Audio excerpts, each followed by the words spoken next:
लोटा दूध हर घर से जाएगा, हर घर से जाएगा एक एक लोटा दूध, तो यह महामारी खत्म हो जाएगी। महाराज ने मंत्री से कहा, मंत्री जी फरिश्ते क्या झूठ बोलते हैं? मंत्री कहता है, ना महाराज, फरिश्ते झूठ नहीं बोलते। बोले फिर क्यों मर रहे हैं लोग, जब फरिश्ते ने स्वप्न में आकर के कहा था कि दूध डालोगे तो सब हो जाएगा। चलो मैं खुद चल के देखता हूं। राजा खुद चल करके कुएं के पास गया। कुआं पूरा का पूरा पानी से भरा था। राजा ने मंत्री से आश्चर्य करते हुए कहा कि इसको तो दूध से भरने के लिए कहा था, पानी से भर दिया, क्यों? तो मंत्री एक ही बात कहते हैं, रात का अंधेरा था महाराज, हर आदमी लोभी निकले।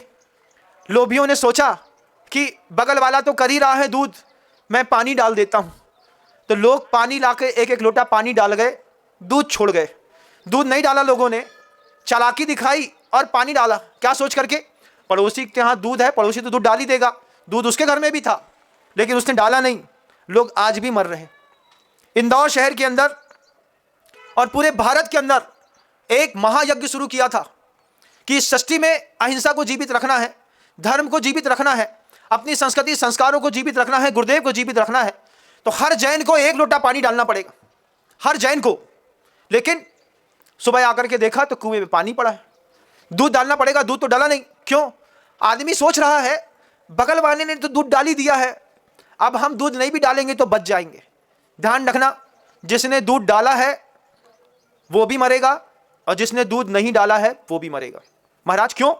क्योंकि संकल्प है कि जो इस राज्य में रहता है, जो इस संस्कृति में रहता है, हर एक इंसान को एक लोटा दूध डालना पड़ेगा। आचार्य भगवंत कहते हैं, तुम्हारे जीवन में कोई संघर्ष नहीं है, कोई दिक्कत नहीं है, उसके बाद भी तुम दान नहीं दे रहे हो। कोई संघर्ष होता, तुम्हारे घर में किसी बात की कमी होती, तुम्हारी पत्नी को कैंसर हो गया होता, तुम्हारे परिवार में पुत्र अपंग होता, तुम्हारे परिवार में किसी को बड़ी बीमारी होती, तुम्हें कर्जा चुकाना होता, तुम्हारे सिर पे माथे पर कोई बोझ होता, तुम धन न देते, चल जाता। तुम गाना गाते इस बात को कि मैं खुद दुखी हूं, मैं क्या धर्म करूंगा, छूट दी तुमको।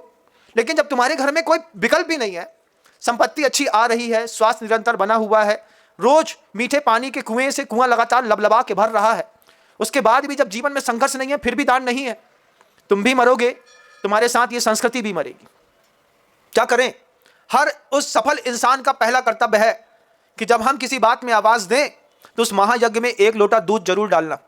ये नहीं सोचना कि इनने कर दिया है अब हम नहीं करेंगे, उनने किया है तो वह अपने परिवार की रक्षा कर रहे हैं, तेरा क्या होगा रे कालिया, तू तो मरेगा ना, और तू मरेगा नहीं तो साथ में संस्कृति और समाज भी लेकर के मरेंगे। अगर ये छूट होती, जैन शासन के अलावा भी लोगों से धन लेकर के जैन शासन सुरक्षित रख सकते हैं, फिर ये उद्बोधन दुबई में हो रहे होते, तुम लोगों के बीच में नहीं। फिर मैं दुबई जाता, दुबई में जाकर के लोगों से बोलता कि संस्कृति की रक्षा करने के लिए दूध डालो, हो सकता है वो दूध के बदले अमृत डाल देते।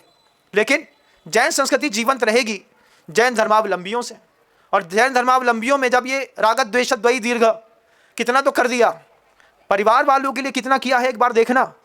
उस पत्नी के लिए तुमने जिंदगी खपाई है, बच्चों के लिए जिंदगी खपाई है। जैन शासन को जीवंत करने के लिए सिर्फ 10 साल इंस्टॉलमेंट में नियमित राशि भी जमा करेंगे ना, तो अगले 5000 साल तक इस अहिंसा का कोई बाल बांका नहीं कर पाएगा। ताली बजाने से कमाल हो गया होता तो मैं ऐसी तालियां बजवाता कि लोग देखते रह जाते हैं। लेकिन ताली बजाने से कमाल नहीं होता, एक लोटा दूध डालने से कमाल होता है। तुम संपन्न हो, मध्यम वर्गीय हो, निम्न वर्गीय हो, लेकिन तुम्हारे यहाँ अगर रोज की झिर लगी है, तुम्हें पता है कि तुम्हारे घर के अंदर रोज 500 रुपए कहीं ना कहीं से आते हैं, तो उसमें से 100 रुपए का दान दो। 10 साल तक एक क्षेत्र के, 10 साल तक एक क्षेत्र में आजीवन 100 रुपए भी दान देगा ना हर जैन कुल का व्यक्ति, ये मंदिर पाषाण के नहीं सोने के बनेंगे और इंसान इंसान नहीं भगवान के रूप में देखा जाएगा। लेकिन कुछ लोग अपना घर का लोटा तो डाल जाते हैं, कुछ लोग ये सोचते हैं कि पड़ोसी ने डाल दिया, अब हमारी कोई ज़रूरत नहीं है। हर एक इंसान की ज़रूरत है। जो समझदार होते हैं वो छोड़ते नहीं मौका। ये सिलिकॉन सिटी में आया, इस सिलिकॉन सिटी के अध्यक्ष महोदय हैं, उनसे मैंने कहा नहीं, क्योंकि उन्होंने अपने दामाद साहब की एक प्रतिमा करा दी थी। हमने कहा दामाद जी की प्रतिमा हो गई है, इनने 555 का फॉर्म भरा है, इन सब कुछ बोलो मत। वो उपत के बोलते हैं हमसे, हमारे घर में दूध है, हमको अपनी बाल्टी भर के दूध डालना है। हमने आचार्य श्री जी को ऐसा देखा, हमने कहा गुरु जी इस इंसान से तो मैंने बोला ही नहीं कि मुझे राशि चाहिए। 555 की लिखा के वो संतुष्ट थे, मैं संतुष्ट था, लेकिन आहार दान जैसे उन्होंने दिया, घर के अंदर साधु परमेष्ठी का पैर रखा, लौट के आए, वो खुद बोलते हैं हमारे पास दूध है, हमको देव शास्त्र गुरु को समर्पित करना है। पत्नी आकर के बोलती है महाराज आप ले लो, हमारा सौभाग्य है, आप हमसे पैसा ले लो। हमने कहा क्या करना है? बोले आप जैसा बोलो वैसा। आहार करके मैं आया था, मैंने उनकी गहराई नहीं नापी, मैंने तो बस सामूहिक रूप से जैसा मैंने सबको उद्बोधन दिया था। मैंने सिलिकॉन सिटी के अध्यक्ष महोदय से कहा एक बड़ा जिन रख लीजिए, अच्छी सामर्थ्य हो 33 लाख की। आंख से आंसू निकाल करके बोले मेरी पर्याय, मेरा जीवन धन्य हुआ। ये लोग बचाते हैं संस्कृति को।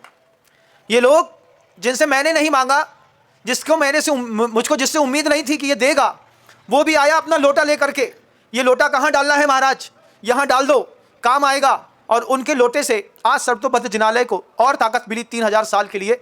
ऐसे शावकों को साधुवाद देता हूँ कि जो शरीर से तो गृहस्थ दिखते हैं, लेकिन उनकी अंतरात्मा का चरित्र साधुओं से भी बहुत ऊंचा दिखाई देता है। त्याग की श्रेणी में सिर्फ दिगंबर मुनि है ऐसा नहीं, दिगंबर जैन साधु को मानने वाला श्रावक भी अपनी पर्याय, अपने चारित्र मोहनी कर्म के कारण भले परिवार ना छोड़ पाए, लेकिन जब संपत्तियों का त्याग करता है, इस YouTube चैनल के माध्यम से भी जहाँ तक आप मुझे सुन रहे हैं, आपके घर के अंदर भी एक लोटा दूध अच्छा होगा, एक जिन बिंब रखिएगा, सौभाग्य प्राप्त करिएगा। आचार्य भगवंत गुरुदेव श्री विद्यासागर जी महाराज जी के आशीर्वाद से इतने बड़े तीर्थ बन रहे हैं। उन तीर्थों में अपने परिवार की भूमिका तय करिए। एक तीर्थ ऐसा है जिसमें आचार्य भगवंत ने आशीर्वाद नहीं दिया। दुनिया के जितने भी तीर्थों में गुरुवर का आशीर्वाद है वे तो निश्चित रूप से पल्लवित और पोषित होंगे, लेकिन एक तीर्थ ऐसा भी है बंधुओं जो आचार्य श्री जी का है, लेकिन उसमें आचार्य भगवंत ने आशीर्वाद नहीं दिया। उन्होंने उसके लिए कोई आशीर्वाद नहीं दिया कि कुछ करना इसके लिए, लेकिन हम सब ने उस तीर्थ को बनाने की एक भावना रखी।